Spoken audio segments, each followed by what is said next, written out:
Nice toll ವಿರುದ್ಧ ಜನಾಕ್ರೋಶ ಹೆಚ್ಚಾಗ್ತಾ ಇದೆ. ಟೋಲ್ ಕಟ್ಟೋ ವಿಚಾರದಲ್ಲಿ ಸಾರ್ವಜನಿಕರು ಕಿಡಿಕಾರ್ತಾ ಇರುವಂಥದ್ದು. ಟೋಲನ್ನು ಕಟ್ಟಬೇಡಿ ಅಂಥೇಳಿ ಮತ್ತೊಂದೆಡೆ JDS ಕೂಡ ಅಭಿಯಾನವನ್ನು ಮಾಡ್ತಾ ಇದೆ. ನೀವು ಟೋಲನ್ನು ಕಟ್ಟಬೇಡಿ ಅಂತೇಳಿ ಮೊನ್ನೆ ಒಬ್ಬ ವ್ಯಕ್ತಿ ಹೈಕೋರ್ಟ್ನ ಆದೇಶ ಹಿಂಗಿದೆ ನೋಡಿ ಅಂತೇಳಿ ದಾಖಲೆಯನ್ನೇ ಹಿಡಿದುಕೊಂಡು ಹೋಗಿದ್ದ ಟೋಲ್ನ ಬಳಿ. ನೈಸ್ ಯೋಜನೆ ಅತಿ ದೊಡ್ಡ ಹಗರಣದಂತೆ ಕಾಣ್ತಾ ಇದೆ. ಯೋಜನೆಯನ್ನು ಸರ್ಕಾರ ಸ್ವಾಧೀನಕ್ಕೆ ತೆಗೆದುಕೊಳ್ಬೇಕು. ನೈಸ್ ಟೋಲ್ ವಿರುದ್ಧ ತೀರ್ಪು ನೀಡಿದ್ದಂತಹ ಹೈಕೋರ್ಟ್ ಈ ರೀತಿ ಒಂದು ತೀರ್ಪನ್ನು ನೀಡಿತ್ತು. ಅದಾದ ಮೇಲೆ ಈಗ ನೈಸ್ ಟೋಲ್ನ ಜಟಾಪಟಿ ತಾರಕಕ್ಕೆ ಏರಿರುವಂಥದ್ದು. ಹಾಗಿದ್ರೆ ಈ ವಿಚಾರದಲ್ಲಿ JDS ಈಗ ಏನು ಜನರಿಗೂ ಕೂಡ ಹೇಳ್ತಾ ಇದೆ, ಟೋಲನ್ನು ಕಟ್ಟಬೇಡಿ ಅಂಥೇಳಿ ಅಭಿಯಾನವನ್ನೇ ಶುರು ಮಾಡಿದೆ.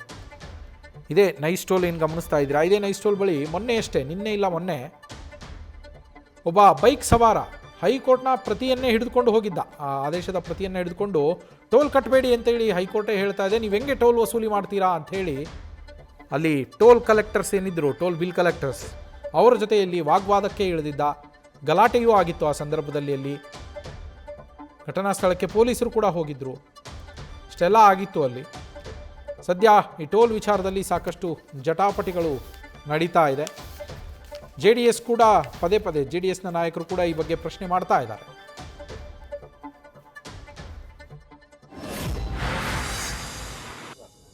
ಆ ರಸ್ತೆ ಕರ್ನಾಟಕ ರಾಜ್ಯ ಸರ್ಕಾರಕ್ಕೆ ಸೇರಿರ್ತಕ್ಕಂಥ ರಸ್ತೆ, ಅದು ನ್ಯಾಷನಲ್ ಹೈವೇಗೆ ಸೇರಿರೋ ರಸ್ತೆ ಅಲ್ಲ ಅದು. ಇಲ್ಲಿ ಆ ಟೋಲ್ನ ಇಲ್ಲಿವರೆಗೆ ಕಲೆಕ್ಟ್ ಮಾಡಿರೋದೇ ದೊಡ್ಡ ಅಕ್ರಮ. Day ಒನ್ನಿಂದ collect ಮಾಡಿರೋದೆ.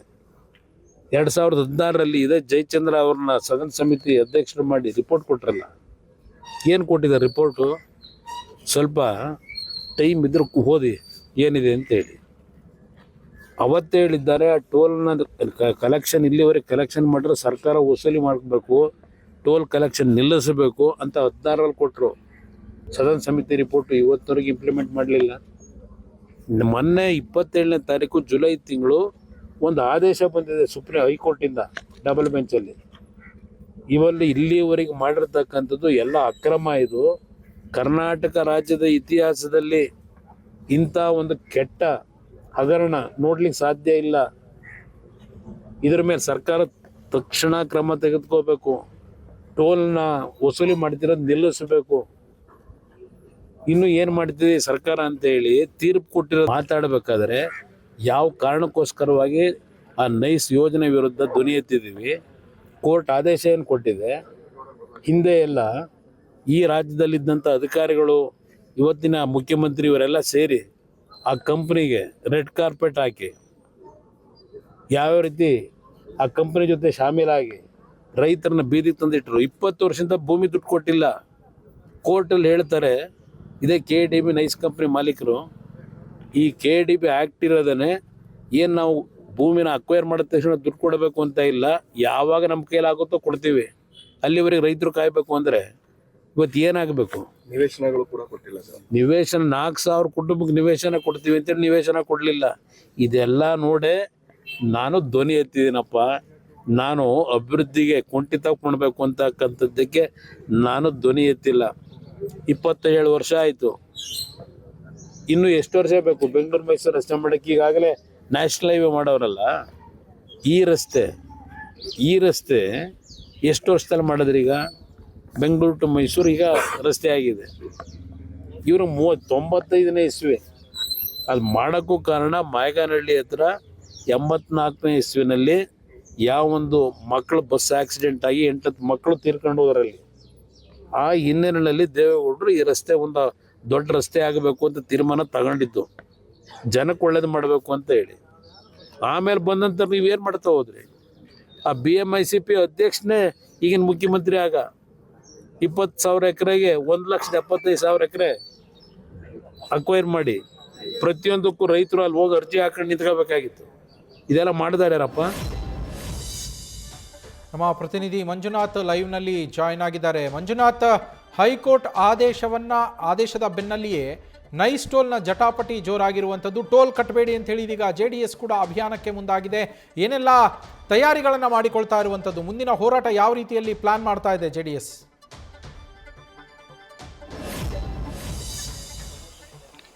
ನವೀನ್, ನೈಸ್ ವಿಚಾರವಾಗಿ ಕೇಂದ್ರ ಸಚಿವ ಕುಮಾರಸ್ವಾಮಿ ಅವರು ಸಾಕಷ್ಟು ಬಾರಿ ಏನು ಹೈಕೋರ್ಟ್ ಆದೇಶವನ್ನ ಉಲ್ಲೇಖಿಸಿ ಒಂದು ನೇರವಾಗಿ ಒಂದು ಸಾರ್ವಜನಿಕರಿಗೆ ಕರೆ ಕೊಟ್ಟಿರುವಂತದ್ದು, ಯಾರು ಕೂಡ ಈ ಒಂದು ಟೋಲ್ ಅನ್ನ ಕಟ್ಟಬೇಡಿ, ಜೊತೆಗೆ FIR ದಾಖಲಿಸಿದ್ರು ಕೂಡ ಯಾವುದೇ ರೀತಿ ಎದುರುಗೊಳ್ಳೋದು ಬೇಡ ಅನ್ನೋ ಒಂದು ಮಾತನ್ನ ಹೇಳಿರುವಂತದ್ದು. ಪ್ರಮುಖವಾಗಿ ಏನು ಕಳೆದ ತಿಂಗಳು ಏನು ಹೈಕೋರ್ಟ್ ಅಂದ್ರೆ ಹೈಕೋರ್ಟ್ ವಿಭಾಗೀಯ ಪೀಠ ಒಂದು ಆದೇಶ ಮಾಡಿದೆ. ಈ ಒಂದು ಆದೇಶದಲ್ಲಿ ಒಂದು ಏನು ನೈಸ್ ಏನು ಟೋಲ್ ಕಲೆಕ್ಟ್ ಮಾಡ್ತಿದೆ ಅದು ಕಂಪ್ಲೀಟ್ಲಿ ಇಲ್ಲಿಗಲ್ ಅನ್ನೋ ಮಾತನ್ನು ಹೇಳಿರುವಂತದ್ದು. ಪ್ರಮುಖವಾಗಿ ಏನು 1996ರಲ್ಲಿ ಏನು ರಾಜ್ಯ ಸರ್ಕಾರ ಮತ್ತು ನೈಸ್ ಸಂಸ್ಥೆ ಒಂದಷ್ಟು ಒಪ್ಪಂದಗಳು ಮಾಡಿತ್ತು, ಆ ಒಪ್ಪಂದಗಳನ್ನ ಉಲ್ಲಂಘನೆ ಮಾಡಲಾಗಿದೆ.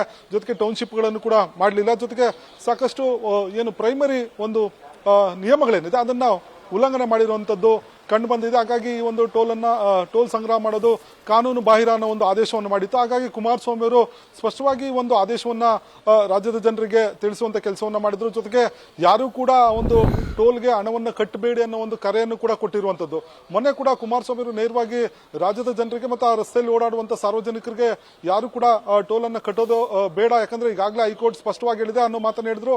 ಇನ್ನೊಂದ್ ಕಡೆ ನೇರವಾಗಿ ಏನು ಸರ್ಕಾರವು ಕೂಡ ಈ ಒಂದು ಏನು ಅಕ್ರಮದಲ್ಲಿ ಭಾಗಿಯಾಗಿದೆ, ಈ ಒಂದು ಸಂಸ್ಥೆಗೂ ಸರ್ಕಾರಕ್ಕೂ ಏನ್ ಸಂಬಂಧ ಅನ್ನೋ ಮಾತನ್ನ ಪ್ರಶ್ನೆಯನ್ನ ನೇರವಾಗಿ ಸರ್ಕಾರಕ್ಕೂ ಕೂಡ ಮಾಡಿದ್ರು.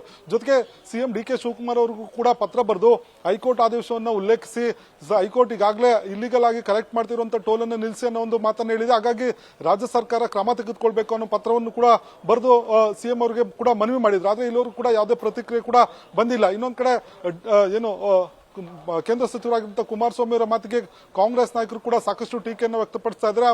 ಆ ಆದೇಶದಲ್ಲಿ ಎಲ್ಲೂ ಕೂಡ ಒಂದು ಟೋಲ್ ಅನ್ನ ನಿಲ್ಲಿಸಬೇಕನ್ನೋ ಒಂದು ಆದೇಶ ಕೊಟ್ಟಿಲ್ಲ. ಕುಮಾರಸ್ವಾಮಿ ಅವರೇ ಆದೇಶ ಮಾಡಿಸ್ಲಿ ಅನ್ನೋದು ಆದೇಶ ಮಾಡಿಸ್ಲಿ ಅಂತ ಹೇಳಿ ಸಚಿವ ಬಾಲಕೃಷ್ಣ ಅವರು ಕೂಡ ಆರೋಪವನ್ನು ಮಾಡ್ತಾ ಇರುವಂತದ್ದು. ಆದ್ರೆ ಕುಮಾರಸ್ವಾಮಿ ಅವರು ಇವತ್ತು ಕೂಡ ಹೇಳಿದ್ದಾರೆ ಈ ಒಂದು ರಾಜ್ಯ ಸರ್ಕಾರ ಇನ್ನೂ ಕೂಡ ನಿರ್ಲಕ್ಷ್ಯ ವಹಿಸ್ತಾ ಇದೆ. ಯಾಕಂದ್ರೆ ಸಾರ್ವಜನಿಕರ ಹಣ ಕಳೆದ 23 ವರ್ಷಗಳಿಂದ ಕೂಡ ತೆಗೆದುಕೊಳ್ತಾ ಇದ್ದಾರೆ. ಜೊತೆಗೆ ಇನ್ನೂ ಕೂಡ ರೈತರಿಗೆ ಅಲ್ಲಿ ಪರಿಹಾರ ಹಣವನ್ನು ಕೊಟ್ಟಿಲ್ಲ. ಕಂಪ್ಲೀಟ್ ಆಗಿ ಇದೊಂದು ಅಕ್ರಮ ಅಂತ ಹೇಳಿ ಹೈಕೋರ್ಟ್ ಕೂಡ ಹೇಳಿದೆ. ಹಾಗಾದ್ರೆ ಇಲ್ಲಿವರೆಗೂ ಕೂಡ ರಾಜ್ಯ ಸರ್ಕಾರ ಕ್ರಮವನ್ನು ತೆಗೆದುಕೊಂಡಿಲ್ಲ. ಈ ಒಂದು ನೈಸ್ ಸಂಸ್ಥೆಗೆ ಪರೋಕ್ಷವಾಗಿ ಸಹಾಯ ಮಾಡ್ತಿದೆ ಅನ್ನೋ ಒಂದು ಆರೋಪವನ್ನ ನೇರವಾಗಿ ಮಾಡ್ತಿರುವಂತದ್ದು. ಜೊತೆಗೆ ಈ ಒಂದು ವಿಚಾರದಲ್ಲಿ ಈಗಾಗಲೇ ಕುಮಾರಸ್ವಾಮಿ ಅವರು ಸ್ಪಷ್ಟವಾಗಿ ಪತ್ರದ ಮುಖಾಂತರ ಒಂದು CM ಅವರಿಗೆ ತಿಳಿಸಿರುವಂತದ್ದು, ಈ ಒಂದು ಟೋಲ್ ಸಂಗ್ರಹವನ್ನು ನಿಲ್ಲಿಸದೇ ಇದ್ರೆ ಮುಂದಿನ ದಿನಗಳಲ್ಲಿ ಹೋರಾಟವನ್ನು ಮಾಡ್ತೇನೆ ಅನ್ನೋ ಮಾತನ್ನ ಹೇಳಿರುವಂತದ್ದು. ಈಗಾಗಲೇ ಒಂದಷ್ಟು ಜನರು ಕಾರ್ಯಕರ್ತರು ಆಗಿರ್ಬೋದು, JDS ಕಾರ್ಯಕರ್ತರು ಆ ಒಂದು ನೈಸ್ ಟೋಲ್ ಇದೆ ಅಲ್ಲಿಗೆ ತೆರಳಿ ಒಂದು ಟೋಲ್ ಕಟ್ಟೋದಿಲ್ಲ, ಹೈಕೋರ್ಟ್ ಆದೇಶ ಇದೆ ಅನ್ನೋ ಮಾತನ್ನ ಹೇಳ್ತಾ ಇದ್ದಾರೆ. ಆದ್ರೆ ಆ ನೈಸ್ ಸಿಬ್ಬಂದಿಗಳು ಕೂಡ ಹೈಕೋರ್ಟ್ ಆದೇಶವನ್ನ ಅಂದ್ರೆ ಹೈಕೋರ್ಟ್ ಯಾವುದೇ ಆದೇಶವನ್ನ ಹೊರಡಿಸಿಲ್ಲ, ಇದು ಅದು ಆದೇಶ ಇದ್ರೆ ಆದೇಶದ ಕಾಪಿ ತನ್ನಿ ಅನ್ನೋ ಮಾತನ್ನ ಹೇಳ್ತಿರುವಂತದ್ದು. ಆದ್ರೆ ಇಲ್ಲಿವರೆಗೂ ಕೂಡ ಈ ಒಂದು ವಿಚಾರದಲ್ಲಿ ಸರ್ಕಾರ ಮತ್ತೆ ಕೇಂದ್ರ ಸಚಿವರ ಕುಮಾರಸ್ವಾಮಿ ಅವರ ನಡುವೆ ಜಟಾಪಟಿ ನಡೀತಾ ಇದೆ. ಆದ್ರೆ ಇದನ್ನ ತಾರ್ಕಿಕ ಅಂತ ತೆಗೆದುಕೊಂಡು ಹೋಗ್ಬೇಕಾದ್ರೆ ಒಂದಷ್ಟು ಹೋರಾಟಗಳನ್ನ ಮಾಡಬೇಕು ಅನ್ನೋ ನಿಟ್ಟಿನಲ್ಲಿ ಒಂದು ಕುಮಾರಸ್ವಾಮಿ ಅವರ ನಿರ್ಧಾರವನ್ನು ತೆಗೆದುಕೊಂಡಿರುವಂತದ್ದು. ಅದರಲ್ಲೂ ಕೂಡ ಸದನದಲ್ಲಿ ಈ ಒಂದು ವಿಚಾರವನ್ನು ಪ್ರಸ್ತಾಪ ಮಾಡಲಿಕ್ಕೆ ಈಗಾಗಲೇ ಒಂದು ತೀರ್ಮಾನವನ್ನು ತೆಗೆದುಕೊಂಡಿದ್ರು. ಜೊತೆಗೆ ಶಾಸಕರಿಗೂ ಕೂಡ ಹೈಕೋರ್ಟ್ ಆದೇಶ ಏನಿದೆ, ಜೊತೆಗೆ ತಮ್ಮ ತಂದೆ ದೇವೇಗೌಡರು ಪ್ರಧಾನಿಯಾದಾಗ ಪ್ರೈಮರಿ ಒಪ್ಪಂದದಲ್ಲಿ ಯಾವ ರೀತಿ ಅಂಶಗಳನ್ನು ಉಲ್ಲೇಖಿಸಲಾಗಿದೆ, ಜೊತೆಗೆ ನೈಸ್ ಸಂಸ್ಥೆ ಯಾವ ರೀತಿ ಅಂಶ ಅಂದ್ರೆ ಒಂದು ನಿಯಮಗಳನ್ನು ಉಲ್ಲಂಘನೆ ಮಾಡಿದೆ ಅನ್ನೋದ್ರ ಬಗ್ಗೆ ಸ್ಪಷ್ಟವಾದಂತಹ ಮಾಹಿತಿಗಳನ್ನು ಕೂಡ ಕೊಟ್ಟಿರುವಂತದ್ದು. ಇನ್ನು ಸದನದಲ್ಲಿ ಅವಕಾಶ ಸಿಗದೇ ಇರೋದ್ರಿಂದ ಜೊತೆಗೆ CM DK ಶಿವಕುಮಾರ್ ಅವರು ಪತ್ರಕ್ಕೆ ರಿಪ್ಲೈಯನ್ನು ಕೊಡದೇ ಇರೋದ್ರ ಜೊತೆಗೆ ಲೋಕೋಪಯೋಗಿ ಸಚಿವರು ಕೂಡ ಇನ್ನೂ ಈ ಒಂದು ಸಂಸ್ಥೆಗೆ 20 ವರ್ಷಗಳ ಕಾಲ ಅಗ್ರಿಮೆಂಟ್ ಇದೆ ಅನ್ನೋ ಒಂದು ಕಾರಣಕ್ಕೆ ಯಾವುದೇ ಕ್ರಮ ತೆಗೆದುಕೊಳ್ಳೋದಕ್ಕೆ ಆಗೋದಿಲ್ಲ ಅನ್ನೋ ಮಾತನ್ನು ಹೇಳಿರೋದ್ರಿಂದ ಮುಂದಿನ ದಿನಗಳಲ್ಲಿ ಸಾರ್ವಜನಿಕರಿಗೆ ಈ ಒಂದು ಆದೇಶದ ಪ್ರತಿಯನ್ನು ತೆಗೆದುಕೊಂಡೋಗಿ ಅಲ್ಲಿ ನೈಸ್ ಟೋಲ್ ಇದೆ ಅಲ್ಲಿ ಪ್ರತಿಭಟನೆ ಮಾಡಲಿಕ್ಕೂ ಕೂಡ JDS ನಾಯಕರು ತೀರ್ಮಾನವನ್ನು ತೆಗೆದುಕೊಂಡಿದ್ದಾರೆ ಅನ್ನೋ ಒಂದು ಮಾಹಿತಿ ಇರುವಂತದ್ದು. Naveen, thank you Manjunath. News first ನಿರ್ಭೀತಿಯಿಂದ ನಿಮ್ಮ ಪರವಾಗಿ.